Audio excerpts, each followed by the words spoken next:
This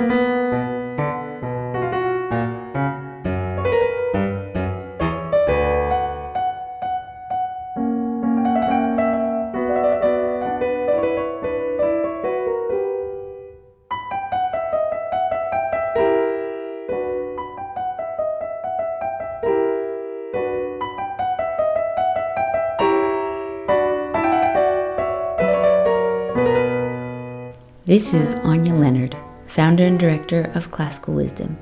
You're listening to Classical Wisdom Speaks, a podcast dedicated to bringing ancient wisdom to modern minds. Today we're talking with Aaron Smith, fellow at the Ayn Rand Institute, about Aristotle and his influence on the controversial objectivist philosopher Ayn Rand. Before we begin, a quick thank you to our Classical Wisdom members who make this podcast possible. If you wish to become a member and support the classics, please go to classicalwisdom.com and click Start Here. So maybe to start off, you can give us a quick background on the relationship between Ayn Rand and Aristotle, and maybe just also a 2-second clip just in case people don't know who Ayn Rand is, because I know a lot of our followers are, about a couple thousand years earlier than her, so... She's dead, but not that dead. Yeah, exactly. So Ayn Rand was a 20th century philosopher born in Russia, left Russia when Soviet Union at the time, when she was 21, built a career here as a novelist. She wrote The Fountainhead and Atlas Shrugged, her most famous novels. And then after the publication of Atlas Shrugged in 1957, she turned to writing nonfiction works in philosophy, lots of essays, philosophical essays, to elaborate on what her philosophic perspective was. She's super controversial, so people it's often said they love her or hate her. Or sometimes they love her and then hate her. Yeah, and that's a phenomenon. They become very attracted to the idealism, I think, the immoral idealism of her philosophy, and then they come to think it's not practical for some reason, or then you grow up, as you often hear it, but it's in various reasons people can come to abandon it or embrace it if they think it's true.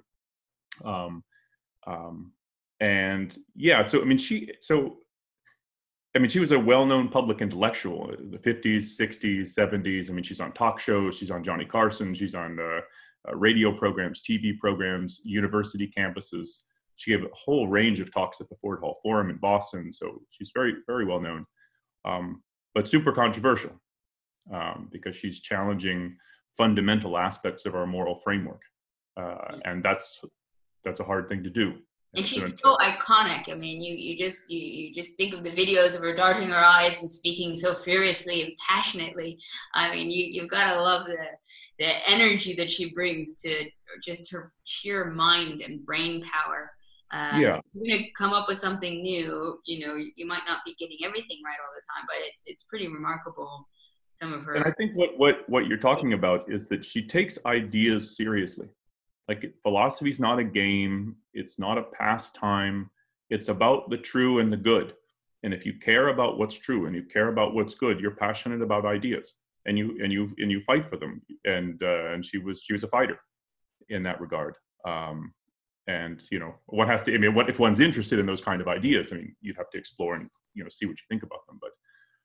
But to the point about Aristotle, so she had an enormous respect for Aristotle, and she regarded him, I think, as preeminently. Well, I guess she can be the second Dante. To regard him as the philosopher. She regarded him as what was the phrase from Dante? The master of them that know. She regarded him as, to use her terminology, the atlas that's carrying Western civilization on his back. And to get why she has such an enormous respect for Aristotle. I think of Ayn Rand as a genius, and I think of Aristotle absolutely as a genius. She wouldn't have put herself on Aristotle's level, but I think it's one genius's perspective on another. And that her respect for Aristotle comes, I think, mostly from his achievements in epistemology about the method of knowledge. And I think what Aristotle really stands for is the efficacy of the human mind. and Ayn Rand said that the fundamental issue in philosophy is the cognitive efficacy of man's mind. Is the mind capable and able to know the world, to understand it, to organize human existence in a way that you can live a successful life, a good life, a happy life? And Aristotle's view is yes. And Ayn Rand's view is yes. If you follow reason and the method of reason, which is logic. And in that regard, she isolated, I think, what she took as the most important thing of Aristotle's contribution, and that was the identification of the laws of logic. It's not that no one was rational until before Aristotle, but what Aristotle did by identifying the laws of logic, and particularly the axioms of logic, the principle of non-contradiction and so on, which give you the basic norms for thinking. Like if you violate the principle of non-contradiction, you've gone off the rails somewhere in your thinking, because these are principles of what he called being qua being. These are things, entities in the world have a non-contradictory identity. They are what they are. They can't be both A and not A at the same time and in the same respect. And if there's any of that going on in your thinking, you've gone off the rails. You're not talking about reality anymore. You're getting it wrong. And so it gave people, I think, more self-conscious control over how to be logical and how to use reason to arrive at the truth. And she took it to be an enormous achievement, an enormous abstraction. So to get that there's a method of reason as such, so your own cognitive tool to get the world, it has a method. And it doesn't matter whether you're thinking about employee compensation, or you're thinking about what car to buy, or you're thinking about mathematics, or you're thinking about zoology. This is the method one uses. And to abstract away from all the disciplines, like what principles they use, what facts they're observing, and to abstract from that and say there's a method of cognition as such, and then to isolate its fundamental principles, it's a titanic achievement, I think. And I mean, what Aristotle represents to Rand, I mean, he's the preeminent exponent of the efficacy of reason and of this world. And it's man's life on this world and his individual happiness that is the goal of ethics. And I mean, there's a ton you can say about Aristotle's achievement, but Rand, because there's a parallels between objectivism, which is what Ayn Rand called her own philosophy, and Aristotle. I mean, both are secular worldviews. There's nature, that's it. There's no afterlife, there's no mystical soul, there's no appeal to faith in Aristotle.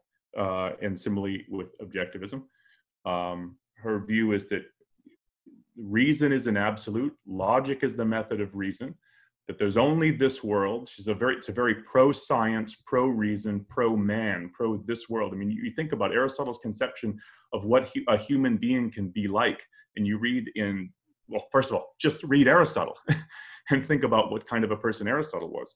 But then also read the passage in the Nicomachean Ethics where he talks about the great-souled man. Sometimes it's translated pride. It's the magnificent portrait of the proud man or the great-souled man, and you get a sense of what man can be like. And I think that kind of idealism about what man is capable of, man is a heroic being, that's very much Ayn Rand. And so objectivism is, I think, a major development within the Aristotelian tradition. Horrifically. And I have a few questions, but I should say that they come from her 1963 review of John Herman Randall's book, Aristotle, which if you haven't, I mean, you sent it to me, but for our listeners, if you haven't listened to it, it's a pretty fantastic review spoken by Rand herself. But in there, she sort of characterized the duel between Plato and Aristotle as sort of a difference between mysticism and reason. So do you think that's fair? I mean, yes, Aristotle proves reason, fair enough, but do you think Plato is just a mystic? So, yeah, I mean, you've probably heard it said, it's a common thing that's been said, is that everyone is fundamentally either an Aristotelian or a Platonist. And of course, it's not literally true, but there's a respect in which it is true that there's the level of fundamentals. There's a real bifurcation between an Aristotelian worldview and a Platonist worldview. You asked about reason versus mysticism. So yes, Aristotle is a champion of reason, and it's a this worldly faculty. So reason is a natural, fully natural, biological faculty of certain living organisms at a certain level of complexity. It's not the body's a tomb and the soul comes from another world and temporarily housed in the body. The body's part of this messy, muddy, semi-real world full of contradictions. But the soul's true home is in another dimension, right? That's Plato. I mean, that's being a little flippant with Plato. I mean, Plato's a brilliant genius. I love teaching Plato. Ayn Rand couldn't stand reading Plato because when she looks at the level of fundamentals, she thinks it's a terrible system. And it certainly has been, Plato's views have certainly been in the basis for most totalitarian thought, because it takes you from the basic metaphysics of it, that individuals aren't fully real, that somehow the collective is what's real, and that the individuals can't, the citizenry can't really, they're too stupid or too irrational to know what to do, and they have to be governed by an elite as a whole. I mean, you read the Plato's Republic, it's a blueprint. Tyranny. Yeah, absolutely, and it was taught for that purpose, exactly for that purpose. So back to the mysticism and reason. The reason why she thinks of Plato as mysticism is, like, Plato, he talks about the three parts of the soul, and he thinks reason should be guiding you. So you've got your appetites for, food, money, and sex. I don't know why money gets thrown in there all the time, but whatever. It's your appetites. And some people are led by their appetites. And then there's your more spirited emotions like indignation and anger and so on. But then reason really needs to be what guides you, because that's the way in which you come to determine what's best for you and what's true and stuff. So there's a respect in which he has a respect for reason. But Rand's views, it fundamentally boils down to mysticism, because what is reason for Plato? It's your means of accessing what's really true and good and important in some other dimension somehow. So so he recognizes the importance of the conceptual level of thought, where you're dealing with abstractions. Well, what I would call abstractions. You can think of them as universals or forms or whatever. But you're thinking of the level of the justice, the good, truth, knowledge. Those are the important things. That's a really important level of thinking to be able to operate on. But his view ultimately was, to get that, you need to go to another world. Like, you can't get it from this world.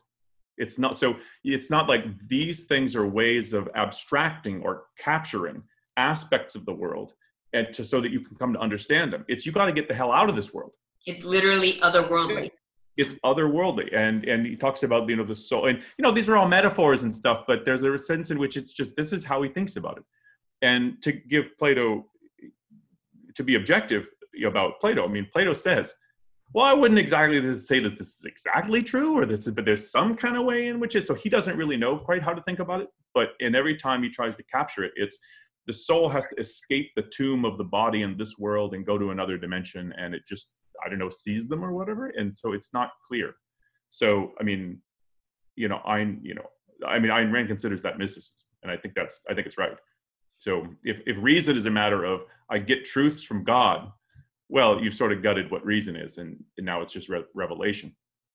Not that he's saying that's not Plato's view, but yeah. And one of the time periods that I guess Rand would have been a big fan of was the beginnings of the United States of America. So she said again in that same review that she felt that Aristotle, via John Locke, was actually the philosophical father of the United States Constitution and thus capitalism. Do you think Aristotle was that prominent in the beginnings of America, I suppose? No, in the sense that they're directly, as if they were directly referring to Aristotle. Yes, so when Rand thinks in very, like, panning way back, again, to the level of philosophic fundamentals, the chain, I think she thinks from Aristotle to John Locke, who's formulating a principle of individual rights, and that this is what governments are instituted to protect. I mean, this is what Jefferson is channeling in the Declaration of Independence, that that you have a right to life, liberty, and the pursuit of happiness. And the reason governments are instituted, in other words, the proper moral justification for the institutions of government, is only to protect those rights. Now that, I regard that as an enormous achievement, and also a very rare flower in the history of human beings. It's a rare and precious flower that can go away quickly. And so, I think this has to be protected. So this is an enormous value. And Locke is instrumental in that. Now, the respect in which Aristotle is the grandfather, so to speak, of this trend, I think she means this again from the level of, it's the Enlightenment's, there's a reason why Enlightenment, the age of reason. And in that regard, it's an Aristotelian age. In other words, not dominated again like by the four causes and the natural slave and his theory of art. It's not really at that level of specificity. It's more that it's an age where reason is regarded as your preeminent faculty and your guide to life and living. And that this world and this worldly happiness is what we're after. It's a secular pro-reason, pro-man, pro-this life, pro-happiness view. And, when you think about somebody like John Locke, it's, I think John Locke is quite secular. He's not an atheist, but he's quite secular in the way he thinks. There's other areas where he's not. But it's about man's life on earth, and about, he puts it as, what does he put it? Not as survival, he puts it as self-preservation. The focus is on self-preservation. And he says something like, he brings God into it at certain times where he thinks he needs it, but it's something like, he said something to the effect of, God gave the earth to the rational and the productive. He didn't say productive, he said the industrious, I think it was. But it's about, and so if you look at this from Aristotle's bringing in, it's the Aristotelian influence that brings in the centrality of reason in this world and this life and happiness and life on earth and science. And then you think about the Enlightenment as an age of, these are the ideas that are dominating or coming to dominate. But what the Enlightenment got, and I think you needed this as the bridge, which wasn't in Aristotle, the bridge toward a view of the Declaration of Independence, individual rights, is that what reason fundamentally needs is freedom. So you can say, as Aristotle does, that or it's his view, that reason is your means of knowledge. It's your means of scientific understanding. It's a means of grasping the truth and ordering your life and ordering your political systems. But what they grasped or started to grasp in the Enlightenment, and what reason needs is freedom. Freedom from kings, freedom from the Pope. It's the mind doesn't function by force. The mind doesn't, they didn't quite put it that way, but it's, you think of Galileo. Galileo's mind doesn't work when the church puts him under house arrest. It doesn't work if what the king, if on intellectual issues, the king's view is what counts. And their view is, no, we can be self-governing. If we go by reason, we can be self-governing. And to be self-governing and to go by reason means you need freedom. And you started to get the development of countries with more political freedom. And so in that way, so it's taking the grand perspective. And I think that's how she would draw the conclusion. Do you think there are ways in which Rand improves on Aristotle's philosophy? Yeah. So just, I'll take a few, there are, I think, a number of important areas, but some are more technical. So maybe I'll just mention some of them, but I'll talk about some more in some detail. In ethics, for example, there are good things in Aristotle's ethics, definitely. His view that there's an ultimate value that we're trying to aim at, and that it's what the rest is focused toward, and he thinks this is happiness, or eudaimonia, as he puts it, some kind of flourishing or well-lived life according to reason. And he offers various kinds of virtues, many of which are sensible. But Rand's view is that, this is how she interprets him. It's that he's looking at what the noble and wise people of Athens are like, and he's isolating characteristics which he thinks are very important, and that these are part of the things that exemplify an ideal kind of person or an ideal kind of life, and these are the things that you should try to represent or actualize in your character and in your thinking.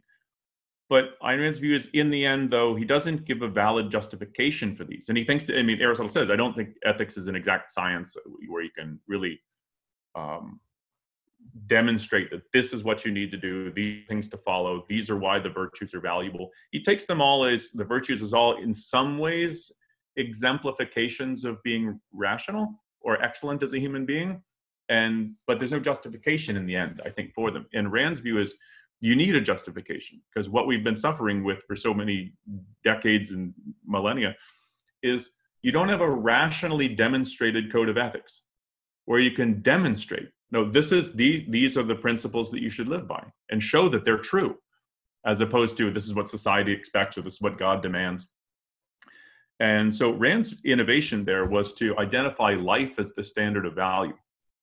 Life is the phenomenon that gives rise to the whole phenomenon of values. If you're just in a world of rocks, rivers, and space dust, and that's all that exists, there's no right and wrong, there's no good and bad, there's no evaluative concepts like that. Who needs them? Nobody needs them. They don't come up. It's only for living organisms that face a fundamental alternative. By they continue in existence or they go out of existence. And it's that's what gives the whole, instead of certain things are polarized. These are the pro-life and these are the anti-life. These are the things that hurt and harm me. These are the things that help and sustain me. And that's what gives the whole the basis, the metaphysical basis for the divide between evaluating things as this is good for my life, this is bad for my life. These methods of functioning allow me to live my life and to acquire knowledge and to pursue values. This method of functioning leads me off the track, and I'm just obeying what other people are telling me. I'm conforming to other people's opinion, and I'm not thinking clearly. So that's the basis for that Rand uses to identify which virtues that you should try to embody in your character and to develop, and what methods of functioning to live by, what values to pursue, what goals to go after, and how to prioritize them or put them in a hierarchy. And her view is that she's formulated a scientific, test tubes and labs, but a scientific approach to ethics, where you take a fundamental fact of human nature that gives rise to the whole need of values, and then to start specifying which values do you need if life is your goal. If successful life as a human being on Earth is your goal, there are definite things that you need to abide by, definite methods of functioning, definite kind of virtues you need to embody. And so that's a major innovation on her part. Another point is that I think her main criticism of Aristotle, or main thing that she thought was a problem or a weak point, is in part his view of the highest reaches of reason for Aristotle is the highest exemplification of what it really means to reason is contemplation. And it's kind of knowledge as an end in itself.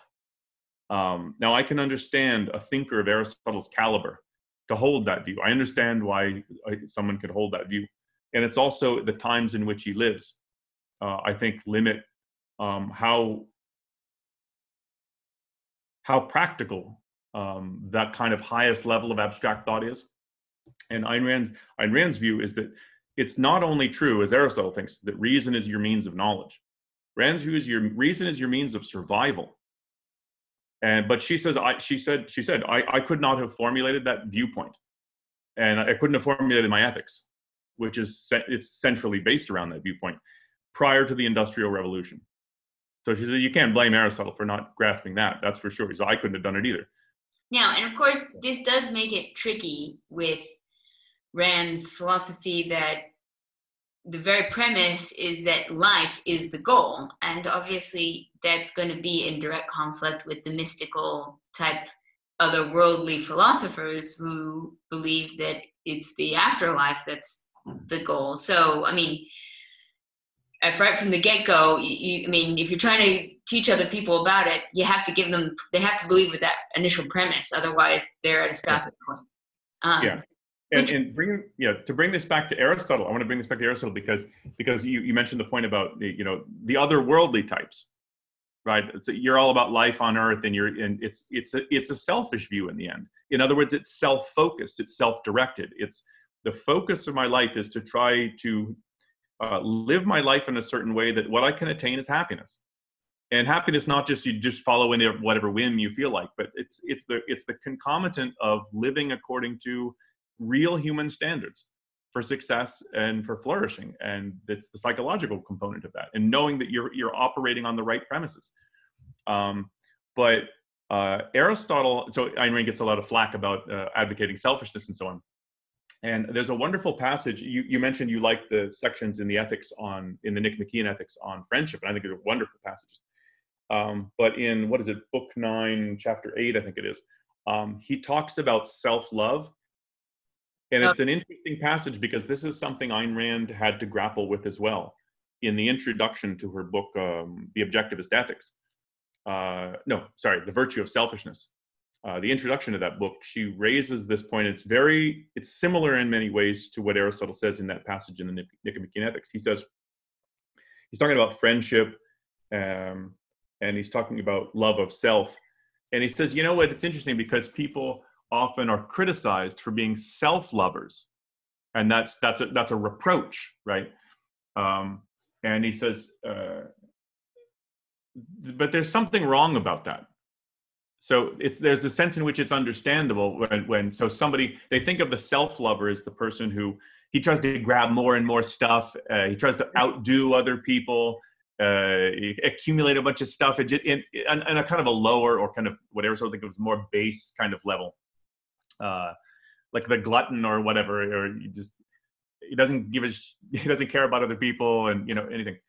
And Aristotle said, well, there is that kind of person, and I think that life is worth reproach. That is a good life. But it all turns on, to think about it, is that person a self-lover? And it's like, well, that depends on what you think of as the self.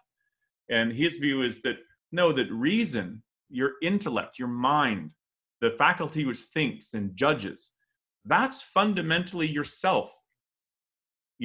And he says, I think one should be fundamentally a lover of self, if that's what you take to be yourself. It's the person who awards himself the best. And no one would say, oh, he's trying too hard to get too much virtue. He's trying too hard to be, too much committed to honesty and integrity and, and courage. And no, you wouldn't reproach somebody as a self-lover. But he says, I think that's in essence what the essence of self-love is having a proper conception of what yourself is, a proper conception of what is best, and then to go after it with a real idealism and seriousness and get as much of it as you can, so to speak, and honor that part of you that's the best with the best. And so he's grappling with that whole, again, Ayn Rand is like, people say, selfishness, you're advocating selfishness, and that means just you run out and trample other people, get whatever you want, screw everybody over. And Ayn Rand's like, really? You think that's what's in your self-interest? When you think about, you're trying to live a life, you're trying to attain happiness, you're trying to think long range and plan the kind of methods you would use to conduct your life. That's what you think is in your, because I don't think that's in your interest at all. Yeah, I think one of my favorite quotes of hers always is when they asked about her loving her partner, going, well, I love him selfishly, and when she responds, well, how would it make you feel if you say you love somebody for their sake only? I get no selfish enjoyment out of hanging out with you or being with you or spending time with you, but I did it for your benefit, not mine. Yeah. That should be your next Valentine's card, right? It would be a deep insult. Yeah. And her view is, loving is, again, the reason why she keeps using this term selfishness is she's trying to break an association that we have in our culture for a long, long time of the pursuit of one's own interests with evil. That's what's been fused. And she says she calls it a package deal. You've got to snap that association. There are people who pursue, because then you lump somebody like Bernie Madoff, who's a big time swindler, with somebody like Steve Jobs. These are just kind of archetypes. They're not, I don't know what these people like as people. Well, it seems like one's getting stuff for himself and the other guy's getting stuff for himself, and you don't differentiate in fundamental terms. One is a productive genius who creates things and trades them on the free market with other people who are interested and willing to buy it, and an innovator. And one is a crook who defrauds people out of their money to get stuff for himself. And you can't think of both of these things. If you think of both of these as in the same folder, like you'd put these two people in the same HR folder, Yeah. you can't really work with that as a folder. And you think about a folder as a kind of a metaphor for a concept. If you think about the selfish person, you put both of those in the same group, you can't think clearly. Well, all you're doing is you're just saying that they're both wealthy. I mean, how they obtain that wealth would surely be indicative of more of their ethical.